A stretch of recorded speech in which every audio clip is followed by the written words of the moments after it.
Heather Younger, welcome to the show. Thank you for having me. I'm so excited about this conversation. I will, for transparency sake, say, we are both mutual friends with the dear and lovely Sylvia DeGiusto, who made the connection. So Sylvia, if you're listening, thank you. I will, however, say that I always get anxious when an email is shot over introducing me to, hey, you got to have this person on your show. Because there have been times over the last 4 years where I've just had to say, you don't fit the narrative of the show.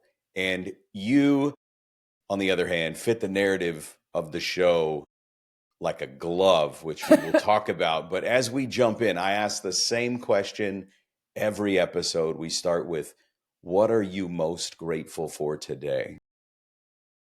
Health. Health, my health. That is the thing I'm most grateful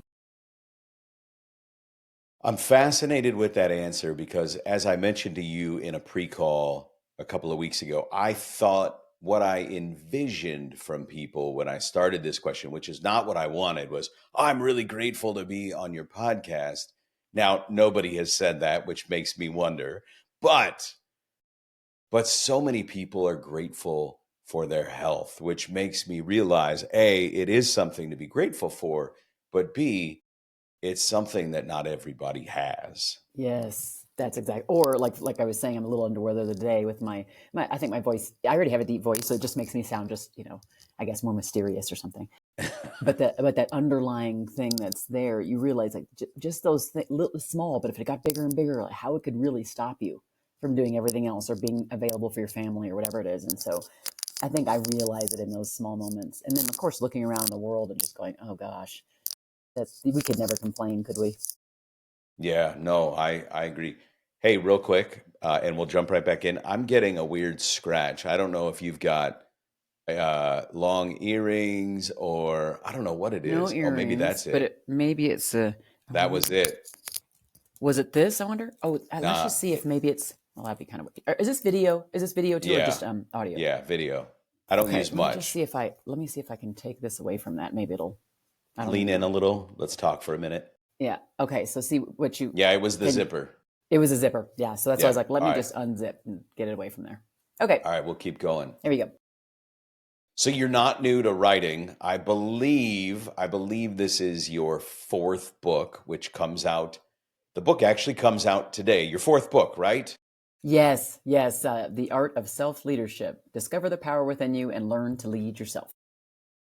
I love the title. I think when I wrote my book, I got super anxious about the title. Everybody said, "Oh, the title's really important." And then you go to the library or the bookstore, and there are really good books with terrible titles. But to me, the title of a book says so much. And like you said, the art of self leadership, that in and of itself is something we talk about on this show a lot. But the subtitle, Discover the Power Within You and Learn to Lead Yourself. First of all, it's a great read. What I loved most about the book is it felt, although it's not, it felt at parts that it was a workbook of sorts. There were some spots for me to make some notes.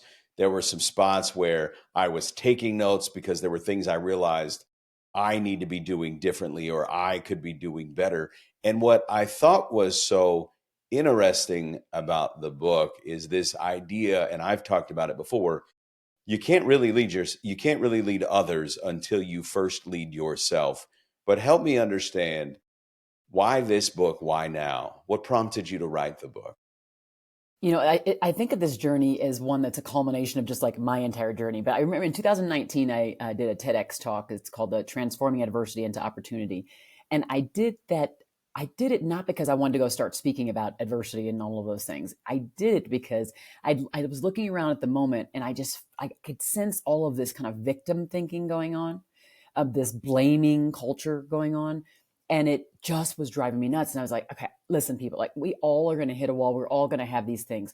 How do we overcome them? How do we shorten the time between the pain we have and the solution we find? How do we do that? And so I just wanted to give a tool for that. And in that one, it was really about reframing. this book was kind of just that continuation where I'd be talking to people and audiences, and I'd ask them, like, why can't you be a care leader? What are the barriers for you not listening well? And I'd ask these questions, and often the reasons would be very external. So it would be like, my manager, this, our senior leadership team would never do this. Our budget is this. And I thought, can you stop the insanity? I'm asking you, what can you own? So I'm asking for a little accountability to the journey that you're wanting for yourself, for your family, for your team, those kinds of things. And so I think that that's really what happened. Self-leadership is the first behavior in the caring leadership ecosystem I created in that first book on the art of caring leadership. So it's kind of a body of work, a whole bunch of stuff around that I offer. Self-leadership just happened to be the biggest chapter in that book. Mm. And it was because as I interview all these leaders, that's what I noticed, that the majority of them were like, this is why I was an effective leader. And these are the areas where I fell down. And it was because I wasn't really leading myself. So I just said, let me just go deeper. Let me just go deeper. I think the world needs more of this. And right now, boy, I feel like this is a book that has found its time for sure. Yeah, you definitely wrote it at the right time. I think many of us know, but talk to us about how you would define self leadership and why self leadership is so important. I define it. It's so interesting when I put this together. There's a really pivotal story at the beginning of the book that kind of goes throughout.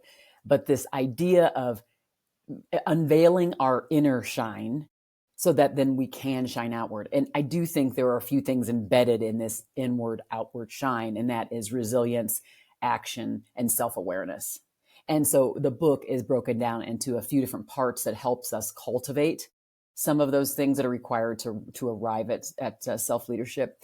So there's this idea of being self-empowered, like not always waiting for someone else to invite us, to give us a green light, to give us a seat at the table, to give us permission to do the next thing. I feel like that's what we're doing so many times at work. And believe me, I recognize it because I did it myself, working in, mid-level to upper level management in different kinds of organizations in different sectors.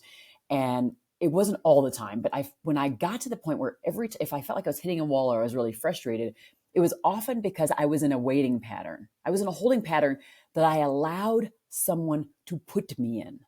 Someone didn't put me there. I allowed them to put me Yes. there. And that's when I was most frustrated, when I felt the most hopeless and helpless and all of those things. So again, I write this book from a place of being there and having been there and finding some ways through it more quickly. So I always, in my mind, I'm like, how do I help people? I've discovered this about myself, but every book too, and I think every book I'll ever write, it's kind of like, I've been there, experienced it, sometimes I do now. And the tools that I'm giving you are the things that help you shorten the different distance between the pain you're experiencing and the solution that you find. And those are the tools. I'm not trying to give you the tools I give you aren't going to probably make them all completely go away, all your pains, right? But it's going to shorten the distance and the time you have to go through the pain, the time when you feel stuck with not being a caring leader, with not being an effective listener, with not being a strong self leader. So yeah, that's what it's all about. It was so interesting to me when I was reading the book, and exactly what we're talking about right now. My first C-level title before I left corporate America, I'm sitting in the C-level seat. I own a budget for sales and marketing, and I went to the CEO, and I went to the CEO, and I went to the CEO, and he pulled me aside one day and he goes, "I just want to be really clear. I'm not asking you to come to me for approval." And I said, "I don't know what you mean." He said, "You own the budget. You own the budget. I don't need to know who and when and why you're going to hire. I'm happy to give my thoughts on a new hire, but if you need to buy new technology or a new platform, or if you need to terminate someone, I'll be a mentor. I'll be here for you to have that conversation, but I can't approve stuff anymore. You own that. Just go make the decision." And it was a moment in my career where all of the sudden I felt empowered. I didn't need his permission. In the interview process, we talked about it. I was holding myself back by using him as my crutch and not Mm. stepping out onto my own. Oh, that is so good.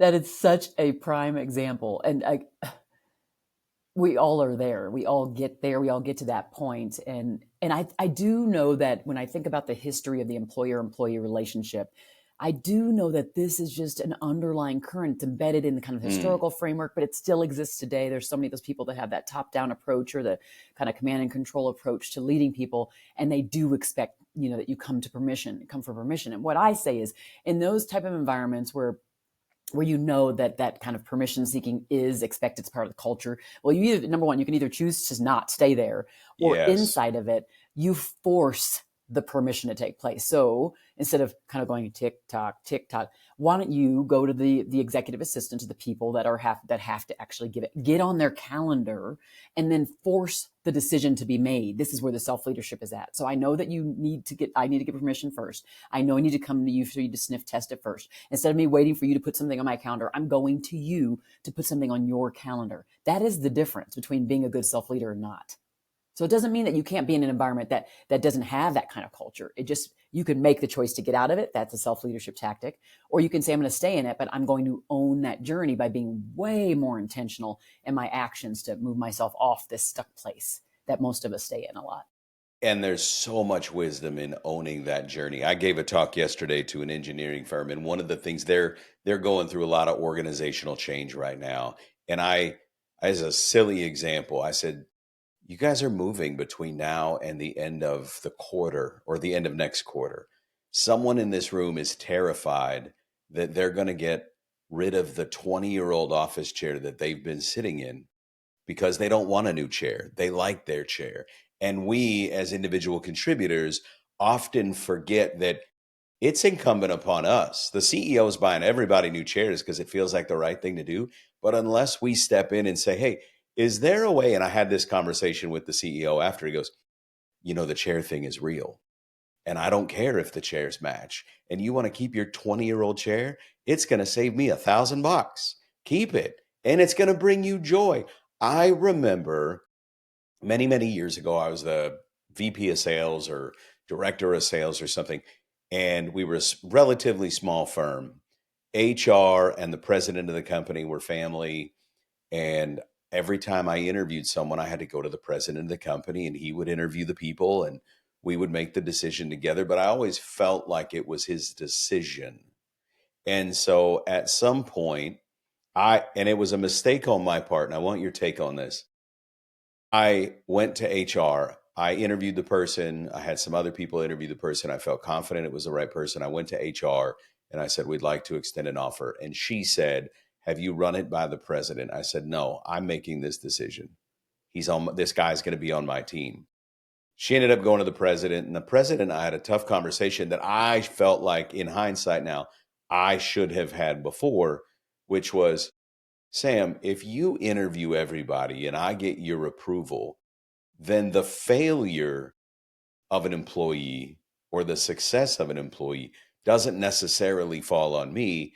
It falls on either you and me or potentially you. How did the president of the company not see this? And it was at that moment where I pushed back, and I didn't do it right. I just shared how I should have done it. But it was at that moment where he realized, I need to let you make mistakes. I need to let you learn. What's your take on that?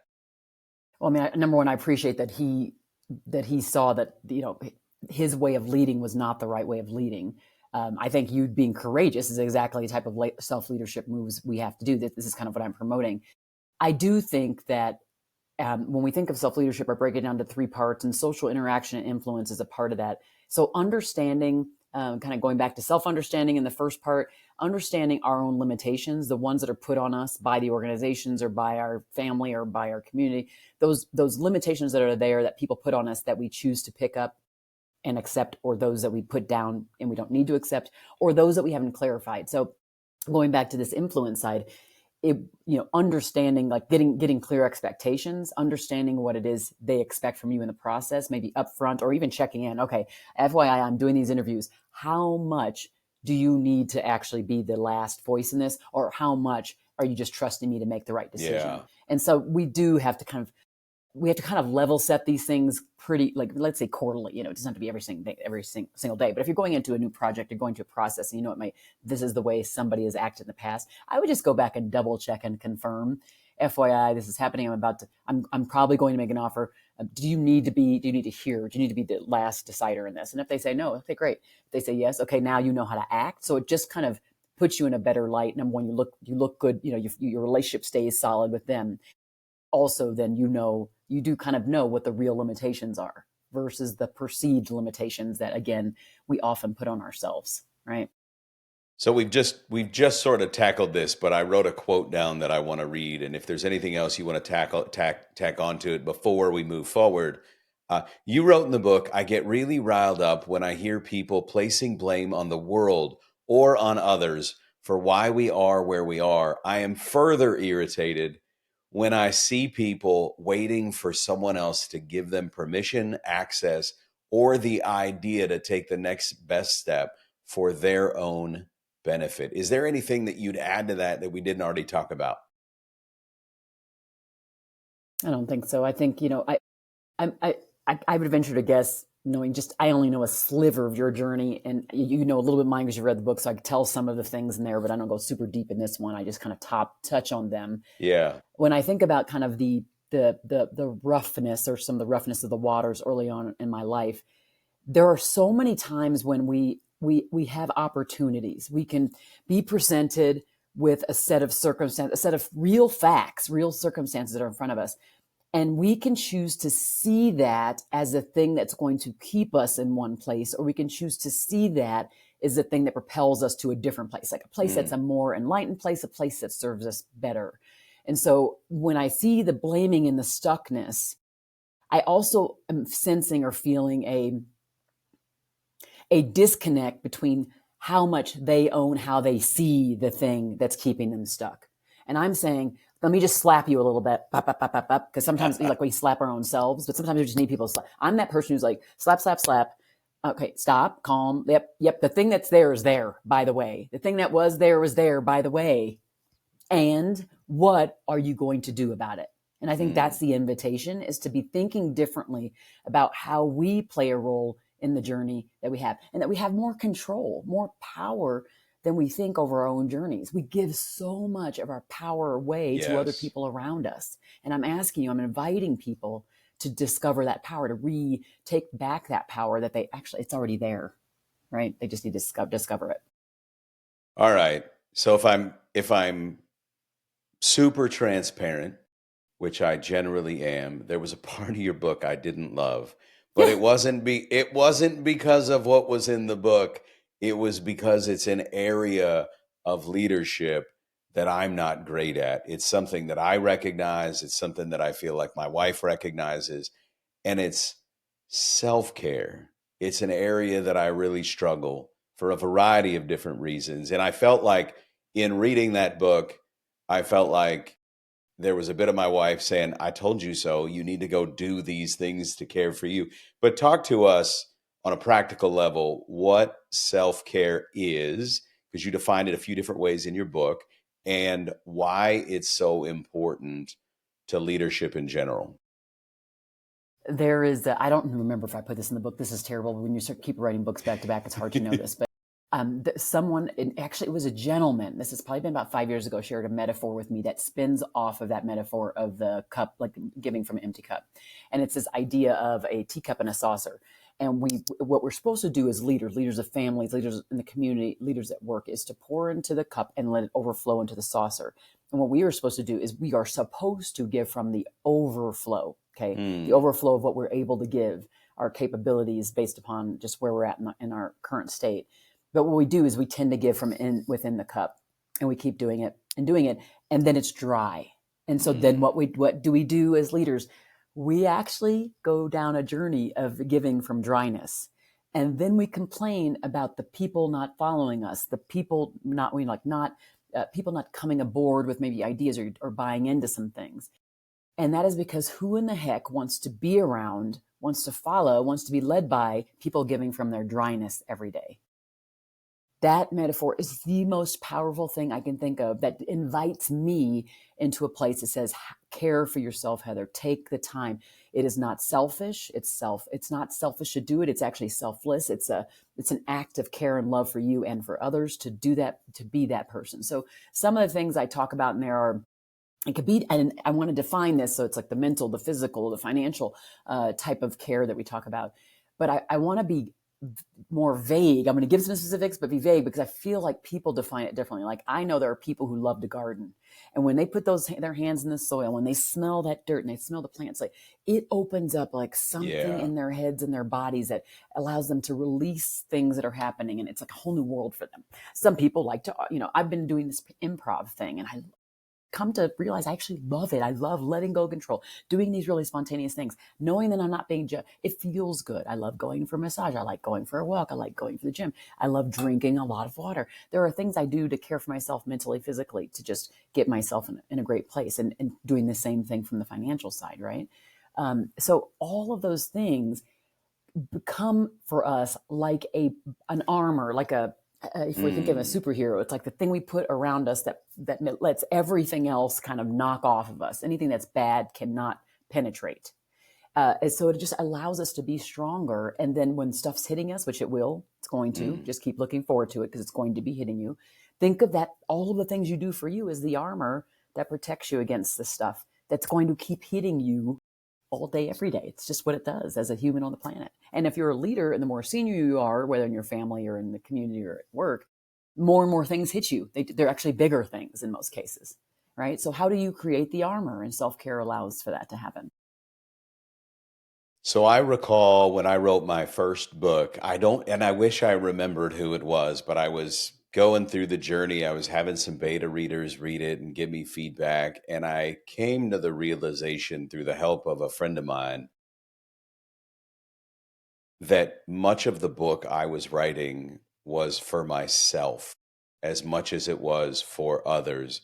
And whomever this person was said, Eric, this is what authors do. You're not the first, you're not the last. Most of us are writing books for ourselves. And then when I reread the book before we went to publication, I had this moment of reflection.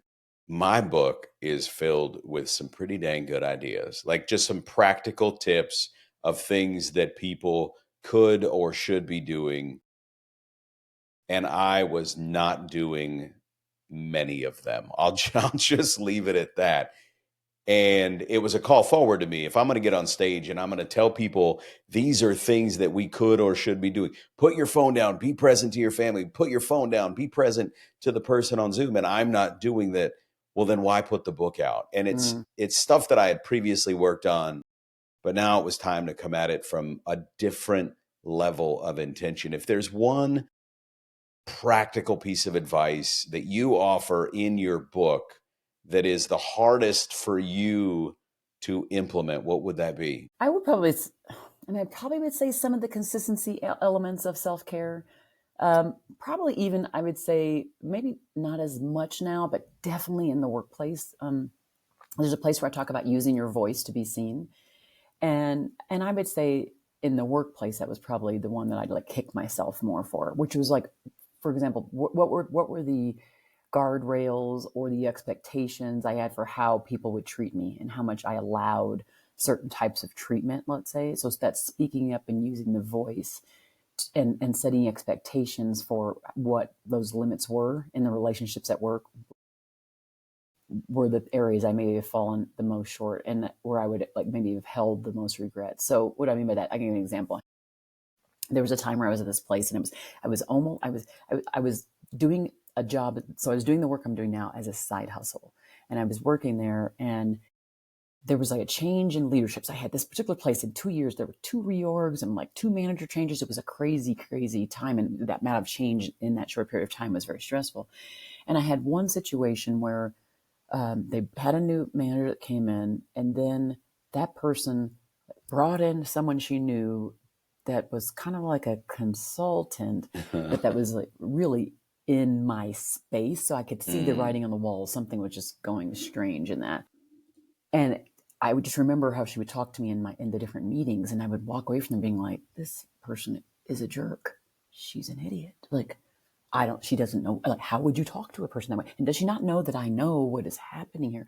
And so, like now in retrospect, I feel like in the meetings I could have just been asking clarifying questions about about, for example, is there something that I have done to somehow make you lose faith that I can get this thing done in a much more clear way? I think I did a little bit of that, but just being much more direct Mm. about what her perception was, what her expectations were, just all of those things. So that those are the two areas in the book where it's like using your voice and setting clear expectations for how you're going to interact, what your expectations are for your journey were probably my biggest shortcomings.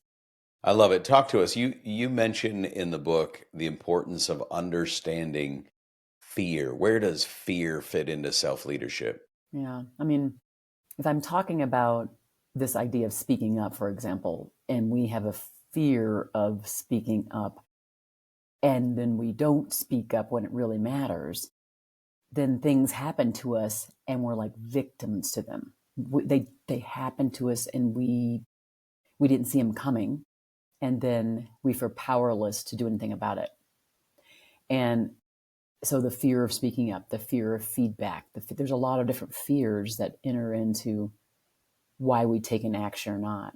There's also fear of being, of not being perfect, like in a presentation in front of people, or um, in a talk with our boss or with our team, or in a project. I mean, there's so many different places where we don't speak up. I just did a podcast. Well, it wasn't a podcast. It was a webinar with Dr. Amy Edmondson. She's the creator of the term psychological safety. She coined it, let's just say, in a more profound way. And so this idea of a fear of speaking up because you may be ridiculed, they may see you as weak or whatever the thing is, depending on what you're speaking up about. And and so I think those are huge, especially at work, but sometimes even at home. I think about like kids who don't speak up to their parents, spouses that don't speak up to each other because there's just something that's between them that they don't want to do, And so um, I think there's just a lot of those fear points that stop us from kind of shifting, moving. As I talk about the inward shine, the outward brilliance, and that resilience and self-awareness and action are embedded in that. If fear is the thing that's stopping us, we won't be taking the action, which means we can't be leading ourselves in the way that we should be leading ourselves. There's a lot that we could unpack there. I'm going to leave it for people to buy the book. This is a book worth the read. One of the things that I thought of while reading the book and while listening to you is how stifling fear can be. I had a new talk that I delivered probably a little over a year ago, and there was one nugget that personally was very important to me. I needed that sentence to come out of my mouth, and I got off the stage and I crushed that keynote, and I missed the sentence. And Ah, I was so mad at myself.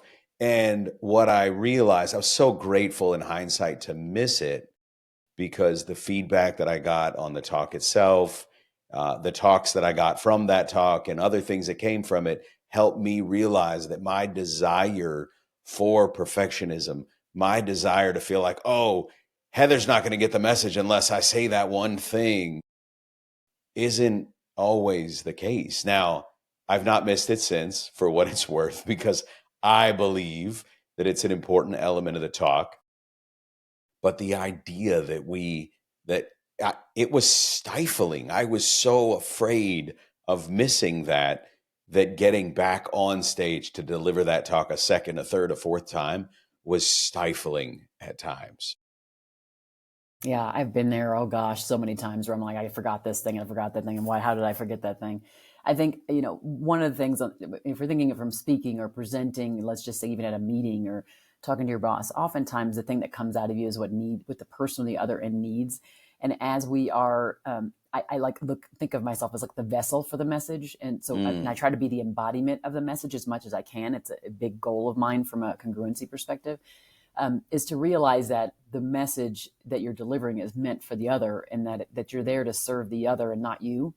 And when you go into it with that, it's less about the exact words that you use, but it's imparting the, kind of like, for lack of a different word, the spiritual nature of the message. The thing that is there is meant to penetrate the heart of the other. I think yeah. that's when we become very brilliant when we're in front of other people. Comparing yourself. You talk about this in the book. I talk about it a little bit publicly. This idea that it's easy for us to compare ourselves to other people. Case in point, I don't know that anybody gives a keynote better than Sylvie DeGiusto. Her holograms, her delivery, her accent, she gets people up, she gets people moving. And I know so many of us compare ourselves to those types of people. We compare ourselves on social media. We compare ourselves to the world, to our perceptions, was what we're really doing.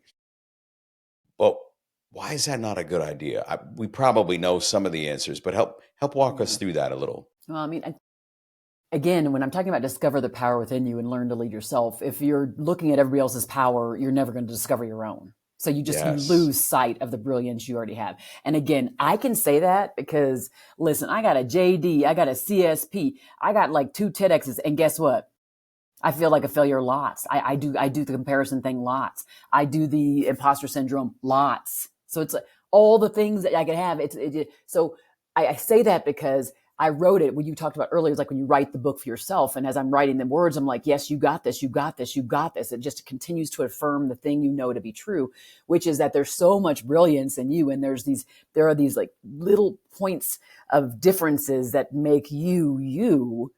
And it's so worth it to continue to discover that greatness that's in you, that golden core that exists inside of you, more than it is for you to be looking at because you comparing yourself to someone else's highlight reel does nobody good because you have no clue what Amen. their journey is. You actually minimize the struggle they took to get to the point of the highlight Yes. you're looking at. So knock it off. And I'm telling you, because I'll look at I say this in the book. I used to look at someone else's highlight reel. I'd look at some of those and they things that they post. And then I would go, oh, I'm not on the stage for 2 weeks. Oh, I'm not, whatever the thing it is. I would go through this battle in my head. And then I said, Heather, which is what I do a lot, this reframing thing I talk about. I said, Heather, okay, step outside yourself, look at what's happening and be happy, genuinely happy for the person and whatever it is that thing they're sharing in their little clip that they're sharing, because the clip that they're sharing is a clip. And we don't know the Yes. pain that they had to go to get there. We don't know the prep they had to do to go there, but we know it happened. And I think if we always know that, like in the background of the thing we're seeing in someone's highlight reel, that there's all this pain and journey and struggle and tears and falling down that took place to get there, we would be genuinely happy for the person that they're showing the greatness in them.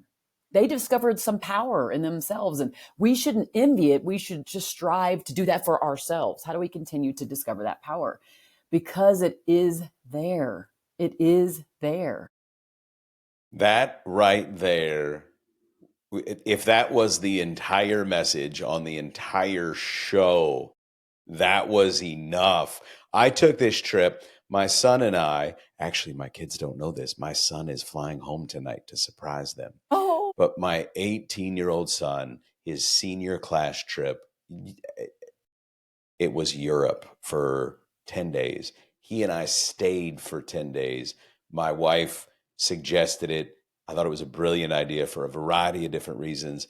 But I did. I posted every day. This is our trip. This is the city we're in. These are the things that we're doing. And my buddy called. I'll leave him nameless, but my buddy called after the trip and he was almost in tears, not asking me how the trip was, but Eric, I'll never be in a spot to take that trip.